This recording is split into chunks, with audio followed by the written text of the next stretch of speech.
through an enabling environment here at Africa Energy Week 2025. This will focus on energy efficiency and demand-side management. And I want to welcome onto the podium or the stage right now the moderator, Ngwanatari Maja, who is the Programs Manager for Energy Efficiency in Public Buildings and Infrastructure Program at SANEDI.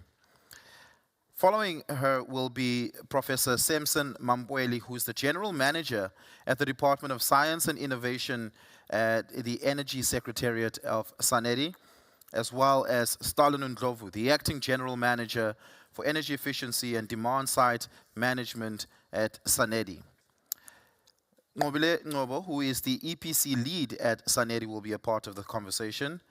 And our French discussant will be Salifou Kamara, who's the Deputy Director General of Energy at the Ministry of Energy, Hydraulics and Hydrocarbons in Guinea-Bissau. Can I just ask that if you're not fluent in French, can I please ask that you get yourself a translator? If you don't have a translator, please raise your hand. Please raise it high. Can I ask that, can I just ask the technical team to just get the team in the corridor to bring in a couple of translators for us? I think about 6 or so translators are necessary at this point so that we can have a free-flowing discussion.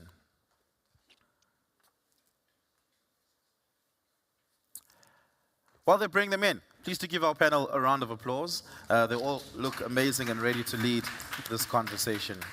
Yeah, just a reminder that if you'd like to follow the rest of the program, please do download the Africa Energy Week app, which is available in whatever app store that you're using, and you're able to see the rest of the program and the speakers that will be participating for what's left over the next 2.5 days of the program. As the translators are being brought in, I'd like to hand over to Ngwanatari to open up the panel discussion. Thanks. Thank you, and good afternoon, and welcome everybody. Thank you for making time to spend this afternoon with us. We bring a very different approach to this discussion around energy security and energy access. And it's a topic that we often don't include in our conversations around energy transition and energy poverty and securing security of supply. It's the topic around demand. The energy access equation has 2 components. It's the supply side of it, which you can appreciate that the conference is focusing a lot of that, and we need that. In Africa, as you've seen in the discussions in the morning around the need to expand access to energy for the hundreds of millions of Africans that still don't have access to energy services. But then there's another equation, and it speaks to demand and how we manage energy efficiently.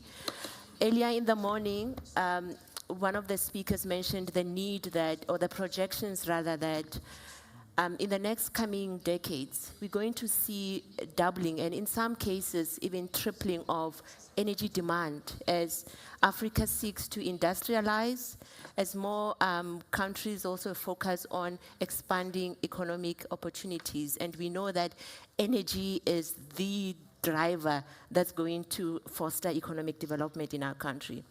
So our conversation this afternoon seeks to remind us of the role that energy efficiency and demand management has to play in this whole holistic approach towards energy efficiency. And I've got my distinguished panelists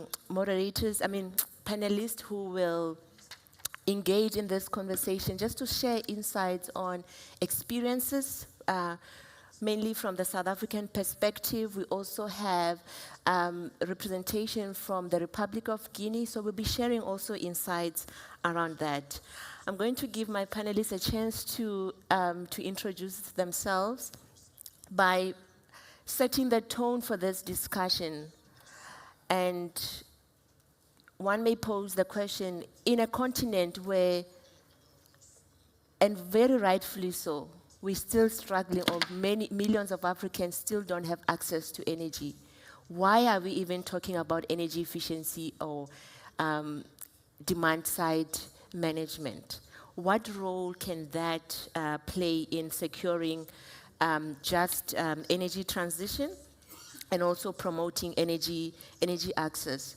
Very often, there's a tension between, do we focus on expanding supply with new generation projects? Do we do both supply and demand side, or is there a sweet spot that we can meet ourselves in the middle? So, to my first panelist, Professor, introduce yourself and share your insights just on this topic. Thank you so much. I would start by saying that we do both. We expand in terms of energy access, and we also deal with energy efficiency and demand side management. From the South African point of view, when the country first went into load shedding or rotational power cuts that we came to call load shedding in 2008 or so, energy efficiency played a huge role. There was a lot of investment in it, and through various measures, energy efficiency measures and demand side management measures that were implemented by both Eskom and SANEDI and the private sector, we managed to contain load shedding at that particular point in time. I always say to people, through energy efficiency and demand side management, you can basically create a visual power station. You can save a lot that you can then be able to distribute to those who don't have access. So that's why I always say we do both. Okay. Thank you. Thank you for I didn't introduce myself. Yes, please introduce yourself, Prof. I'm Samson Mampieli. I'm the head of the Department of Science and Innovation's Energy Secretariat at the South African National Energy Development Institute. Thank you. Thank you so much. Stan? Afternoon, everyone. Yes, I will start with introducing myself. My name is Stalin Lovu. I work for SANEDI. Currently, I'm an acting general manager for the energy efficiency side and demand side management unit. To the question, also to supplement what's been said, both has to be supported, both the supply side and the demand side.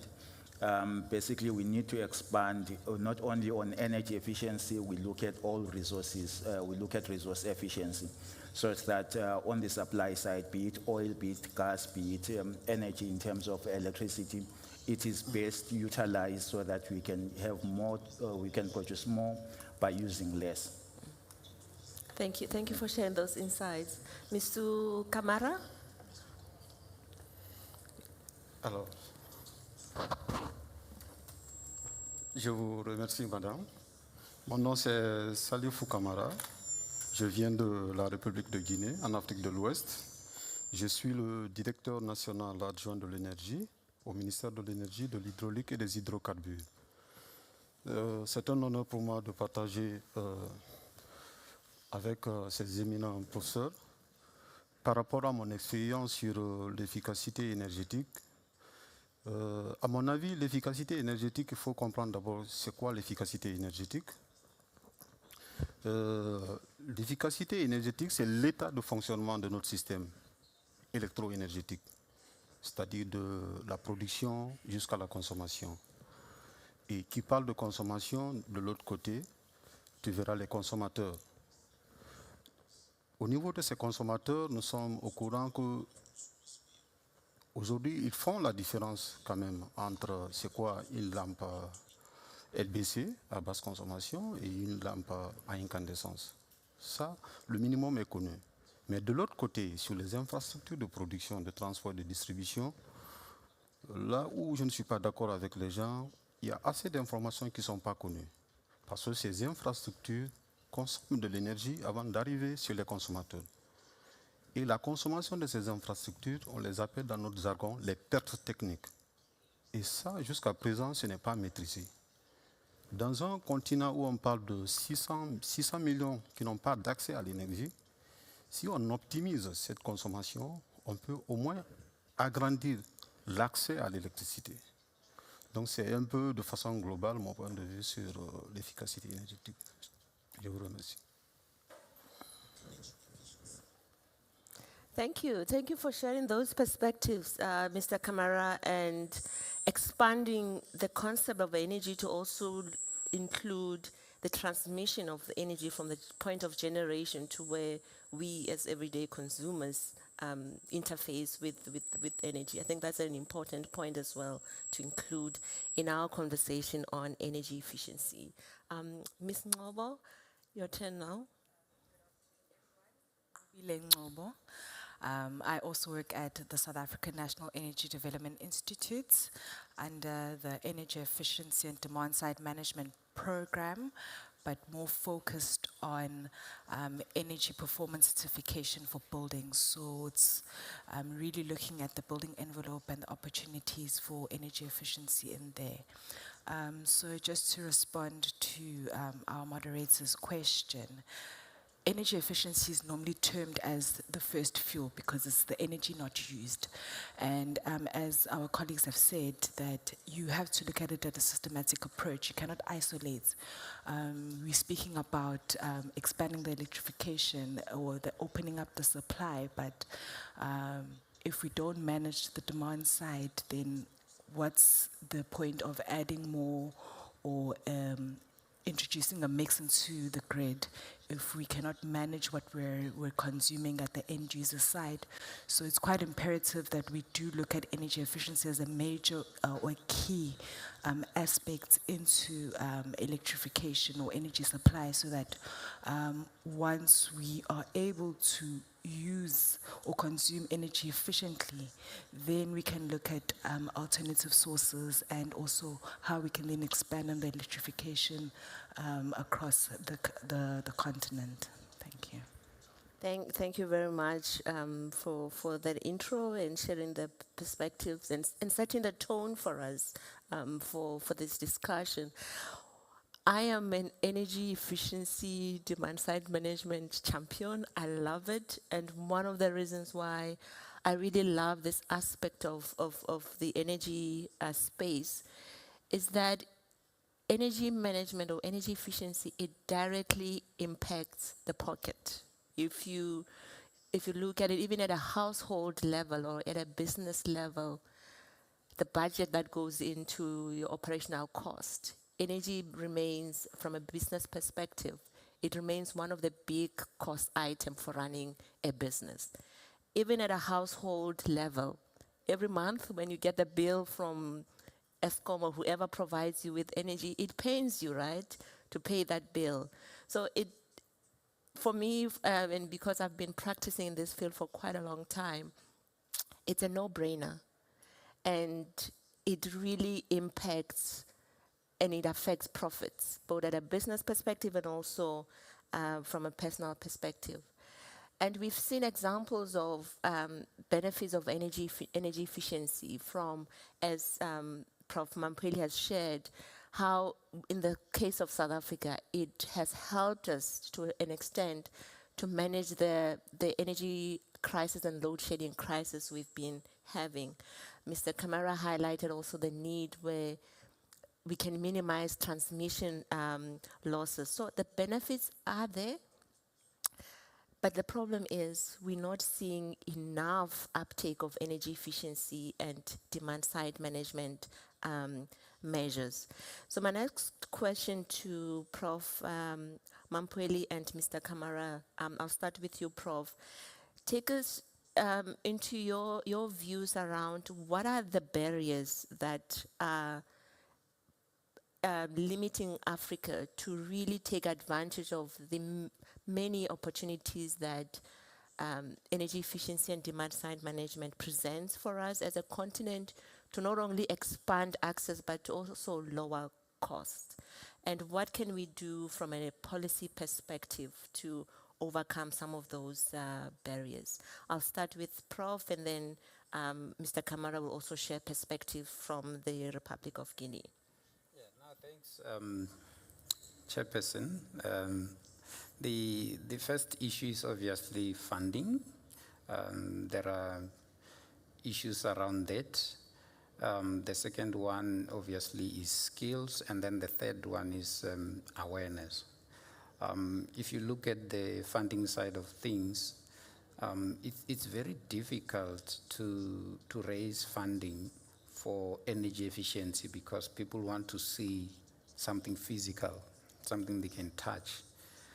So when you start to sell this idea of energy efficiency to people, it takes time for them to buy into this. South Africa invested quite a lot of money in energy efficiency and also in building the skills that we required in the country to implement proper energy efficiency programs. On the skills side, this is a very scarce skills kind of an area. You know, you don't just wake up and become a practitioner in this particular field.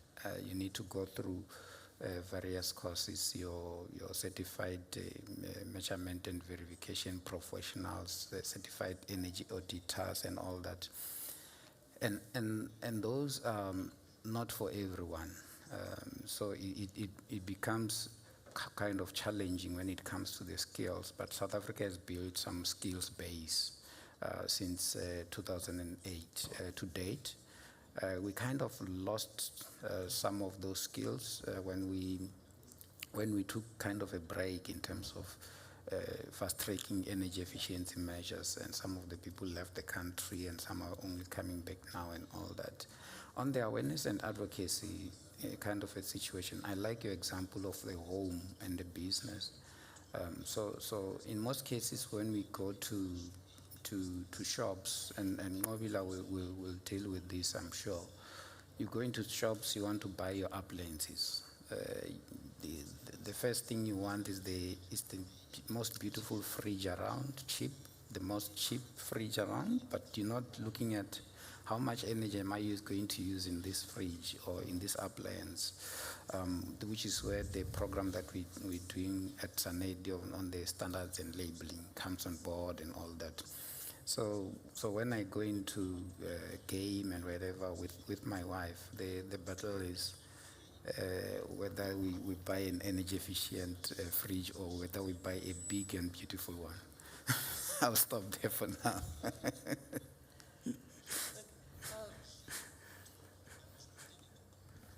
Okay. Mr. Kamara? Okay. Yeah. Ok. Alors, je disais entre la consommation et la transmission d'énergie, il y a une frontière qu'on appelle le point de livraison au niveau des consommateurs. Et si vous prenez les consommateurs, je pense qu'il y a plein de choses qu'on peut faire nous-mêmes. On n'a pas besoin de l'expertise venant d'ailleurs. Il y a des choses simples qu'on peut faire.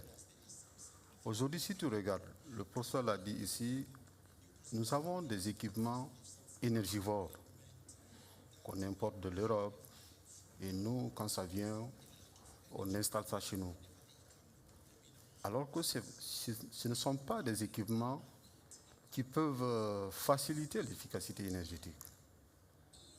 C'est pourquoi, vous l'avez dit ici, lorsque tu envoies la facture à un client, parfois il n'est pas à l'aise parce qu'il voit que sa consommation ne fait qu'augmenter.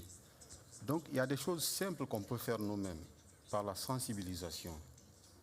Utiliser des lampes, par exemple, à basse consommation. Utiliser des lampes LED. Je donne juste un exemple. Si vous prenez une lampe à incandescence de 100 watts et vous prenez une lampe LBC de 11 watts, ils ont les mêmes capacités, ils ont les mêmes effets. Sauf que si tu mets la lampe avec 11 watts, tu gagnes environ 80 watts. Et 80 watts, il y a d'autres qui n'ont pas de l'énergie. Ça permet d'envoyer cette énergie à la population qui n'ont pas accès. J'ai commencé par les 600 millions, on parle de l'Afrique à 600 millions. Le peu qu'on a comme énergie, essayons d'optimiser pour au moins faire bénéficier d'autres populations qui n'ont pas accès. Donc c'est ce que je voulais rajouter comme amendement à monsieur le professeur. Merci. Thank you very much. I want to ask a follow-up question to that, to both Prof and Mr. Kamara. It's earlier in the plenaries, the opening sessions. The Minister, Dr. Ramahopa, mentioned a very, for me, it's a takeaway statement where he said, when it comes to energy issues in Africa, we need to stop the debate about which technology or which source of energy is going to work for us. We, as Africans, and the challenges that we have, we consider all, right, in the planning for the supply of energy. I want to just maybe pick your brain on, from a policy perspective, what can we do to make sure that energy is seen as one of the sources, if I may call it that, in your long-term planning for energy supply? Can we look at energy efficiency from that perspective, where we really give thought to the fact that some of the demand that we talk about, some of it is artificial. It's wastage that we have in how we use energy.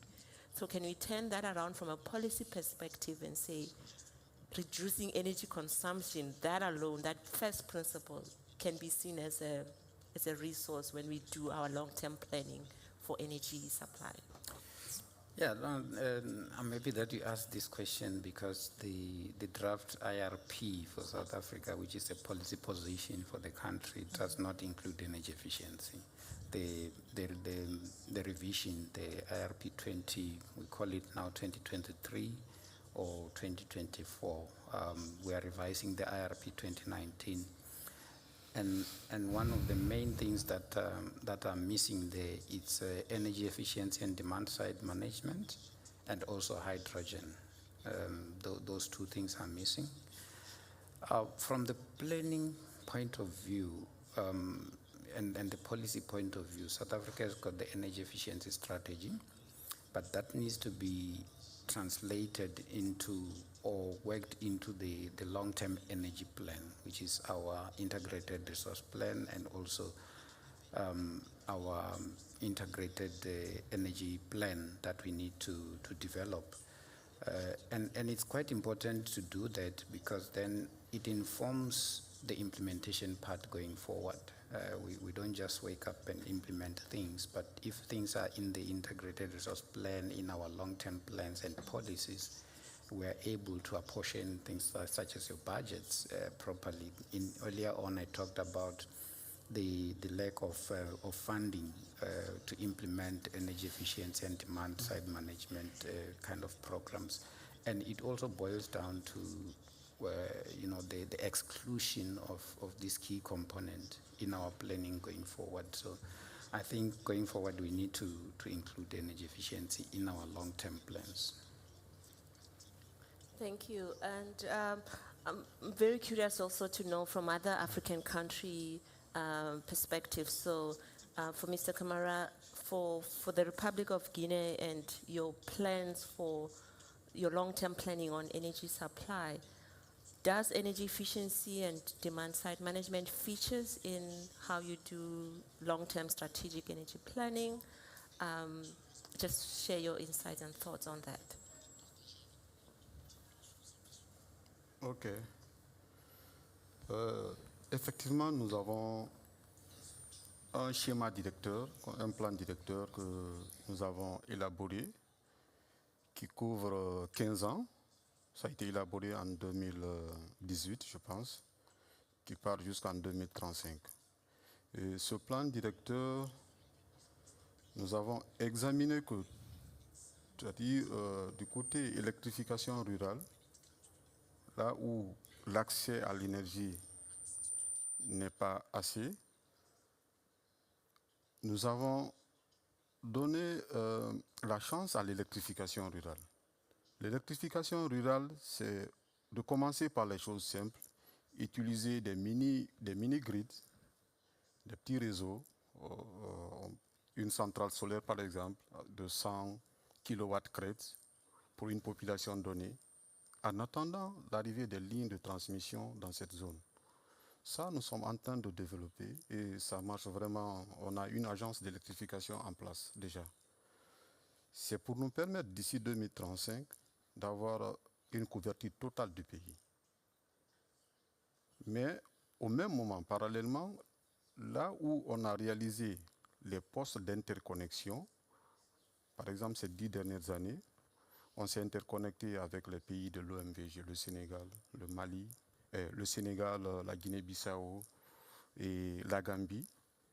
On a aussi établi d'autres interconnexions qui sont en cours de réalisation actuellement pour se connecter avec d'autres pays comme le Mali. Et d'autres existent avec CLSG, la Côte d'Ivoire, le Libéria et la Sierra Leone. Donc ces projets existent, sont en cours de développement que nous sommes en train de mettre en place pour augmenter le taux de couverture dans notre région à partir des postes sources, alimenter les localités qui se trouvent dans un rayon de 50 à 100 km. Mais puisqu'on n'a pas, le financement tarde à venir, on cherche à aller sur des solutions plus simples, les kits solaires par exemple, développer les mini-grids. C'est ce qu'on est en train de faire, c'est ça notre vision pour assurer la couverture totale d'ici 2035. Merci.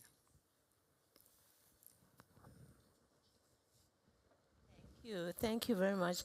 I'm going to turn the heat off a little bit for Prof and Mr. Kamara and turn now to our other panelists to other spoke. We've already touched on this, the issue around the barriers, the financing, and earlier on we mentioned the issue of skills. So the next couple of questions are going to focus on that. I think let's first tackle the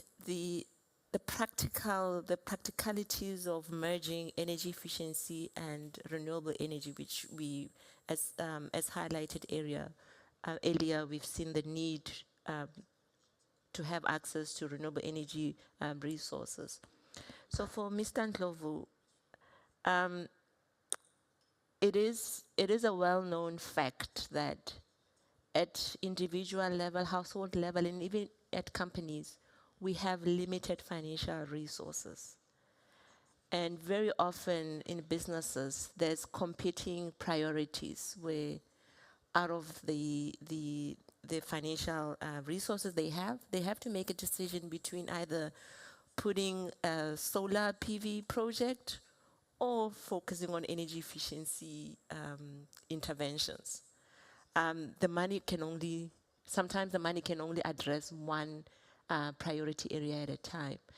So give us the framework that we should think about integrating or planning even for energy efficiency and renewable energy, so that in our approach to implement these two much needed solutions for energy security, we are pragmatic, we consider cost optimization as well, but we try to achieve many objectives with the limited resources. So share with us a framework that we should use where energy efficiency and renewable energy, they merge and they become a wholesome marriage, if I may call it that, in securing energy supply at a household level and even in a corporate or business setting. Thank you again for the question. If we look at both the supply side and the demand side, the best practices will be the easier ones to adopt. The ESCO model, which has been proven to be very useful, especially in the European markets and all other markets, can be of use within the local context. In the ESCO model, where you have performance and contracting, where you have a shared service model, or you have partial guarantees, whereby different ESCOs can get into mobilized finance and develop these projects and finance them upfront, and they will be paid from the derived impact assessments from those projects. And if they are scaled nicely, if they have to be within reasonable payback periods. so that they can be attractive for both the ESCO and also for the ones who's receiving these technologies. So I think that can be considered, and it can be scaled up even to an extent of a super ESCO model in instances where you can even have developers financing these projects. On a household level, in terms of energy efficiency, I think we have to borrow from what Prof has been saying in terms of its behavioral. So if you know the impact of the appliances that you buy, it hits your pocket. So I think more awareness, and also through programs like the SNL, we can increase the information on the best appliances to purchase for both domestic and also for the commercial sector. And just also as a follow-up, can you also share with us some of the proven, matured energy efficiency technologies that are out there in the market which can work for the African context? Yeah, yes, on the energy efficient technologies, the primary one which has been proven for long is it's lighting. If you, Kamara was talking about an incandescent light and an LED lighting. We had in the past the fluorescent lights, the T8, T12, but now we also have efficient T5s. And you will also incorporate not only just the change of the technology, you also incorporate sensors. You can optimize on the energy savings that can be derived, occupational sensors, motion sensors. You can also have heat pumps in terms of heating and cooling loads. You can have HVAC. So there is a lot that which is already there in the market. And technologies like VSDs have industrial applications, so they can be incorporated into your industrial processes. And efficient compressors, they are there in the market. So there is a lot in the market, but I think consumers and perspective should have a perspective and an understanding of what different appliances consumes. Definitely, definitely. And I think programs such as from a consumer education perspective, programs such as the standards and labeling goes a long way into bringing that education into our public spaces. And I think the field of energy efficiency, we lack in a sense that a lot of the technologies that we're speaking about, they are proven technologies with case studies. So it's not a trial and error method here. We just need to be intentional into really embracing the many opportunities that these technologies have proven to provide for us. Now, moving on to the most, I would say, one of the critical aspect to this conversation, the issue of skills, skills, skills. How do we move the barriers that exist? And Prof mentioned earlier where he said the field of energy efficiency does present some challenges in terms of capacity and skills. So Ms. Ngobo, just share with us your views on the skills component to energy efficiency and demand side management. What gaps exist? What can we do to close those gaps? And also from a perspective that we are in a continent that is youthful. We are also living in a time where not everybody can go the traditional university route. And this is a new field, as we say, we want to open opportunities for young people to enter the field. What are some of the pathways to entry for careers, for the many youth that we have across the African continent that may not traditionally go the university route, but there is still space for them to participate in this energy efficiency and demand side management space? Your thoughts on the skills component? Yes. As you had said, skills play a very crucial role in this whole perspective. And I think just with what Prof. Mampweli was saying in terms of having scarce skills within energy efficiency and demand-side management. The only way to be able to show that there's a need for skills is to create a demand for it. And by creating a demand for it, government needs to introduce policies that mandates energy efficiency throughout the economy and not just for certain sectors. And once those demands have been created, then there's going to be a need for those skills to be supplied.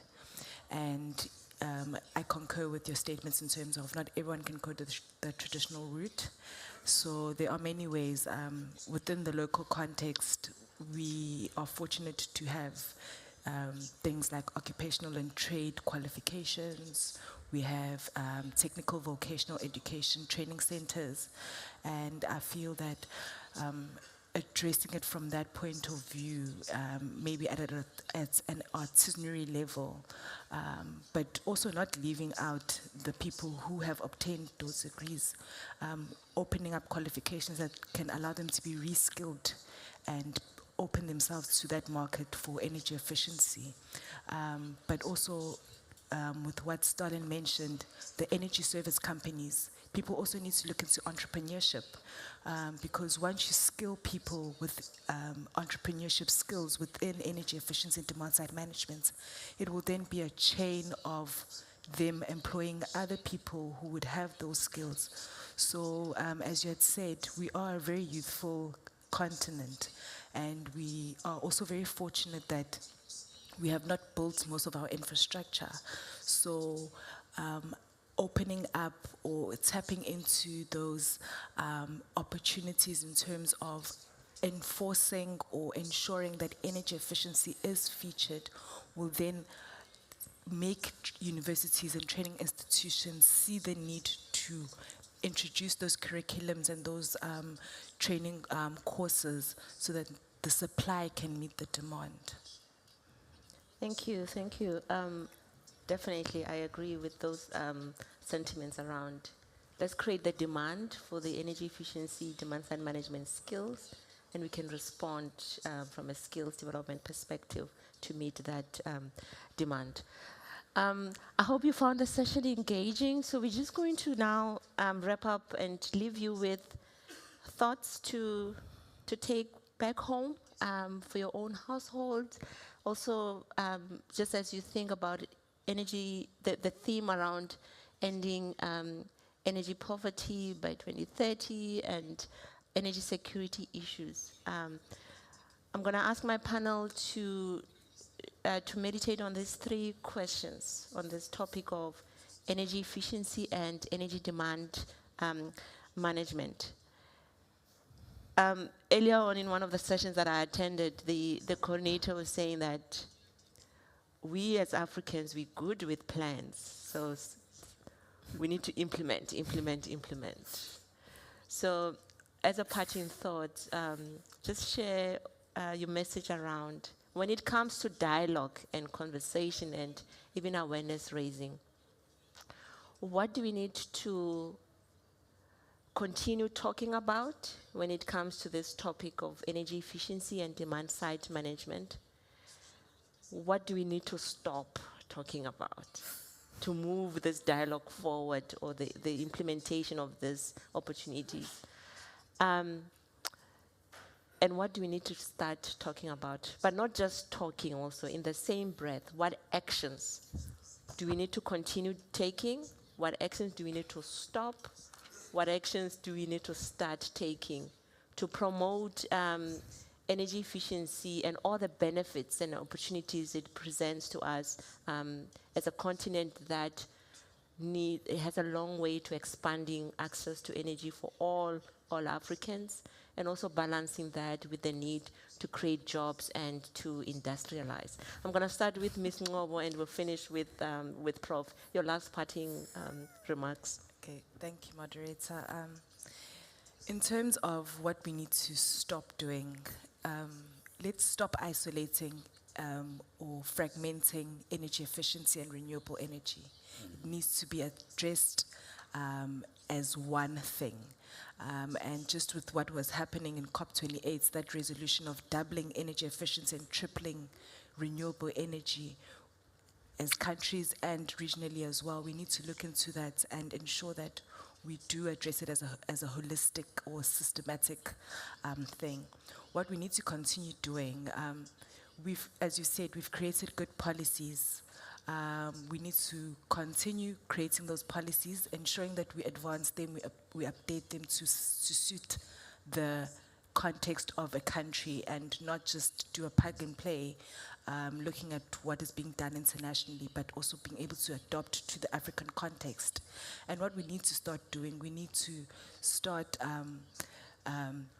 looking at energy efficiency and renewable energy as one thing, also being able to do regional collaborations, just like what we've been doing, being able to share lessons learned, specifically in the countries that have advanced in energy efficiency and demand-side management, so that we approach it or ensure that there's regional harmonization and not have duplication of efforts. Thank you. Thank you, Ms. Ngobo. Mr. Kamara, your last remarks and your parting shots with our audience.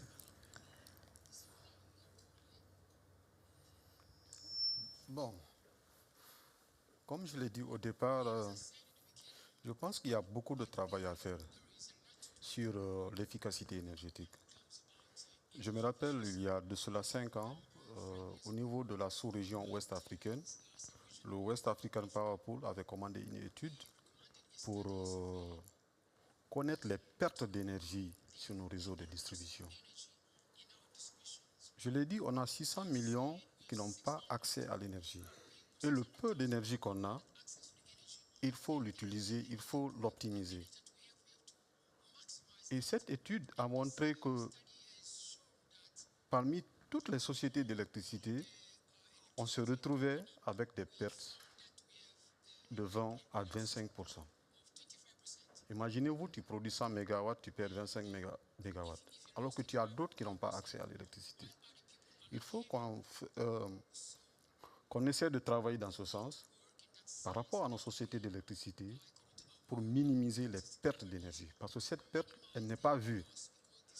Elle n'est pas vue, mais si tu regardes sur la chaîne électro-énergétique, tu verras que parmi les 20 MW que tu as perdus, tu peux alimenter plusieurs ménages par rapport à ça.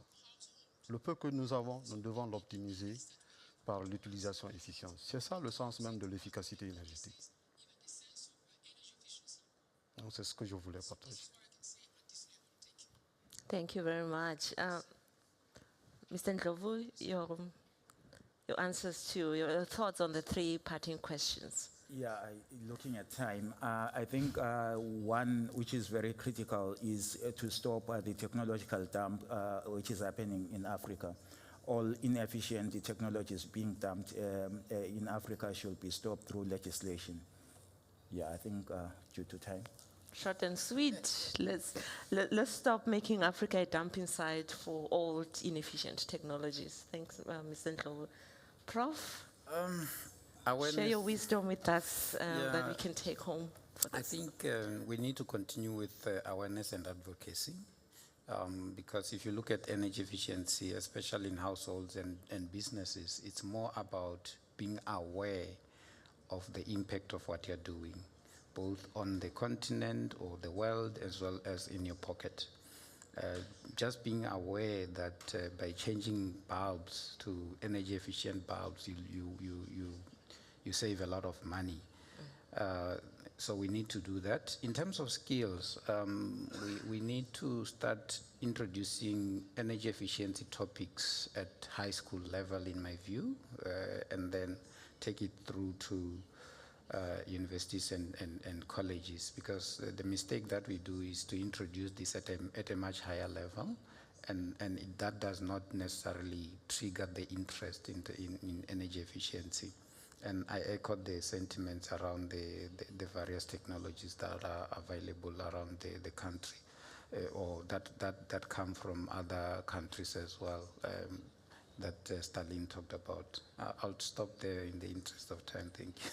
Thank you. Thank you so much. I hope you enjoyed our session today. And without competing with the topic on supply, we can start participating on energy management today as we leave this conference by behavioral changes, switching off things where we don't need to use energy, and that can go a long way in expanding and securing the little energy that we have to go around in Africa.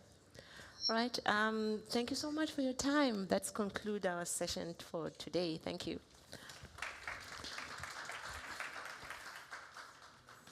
Thank you very much. Really do appreciate it. That I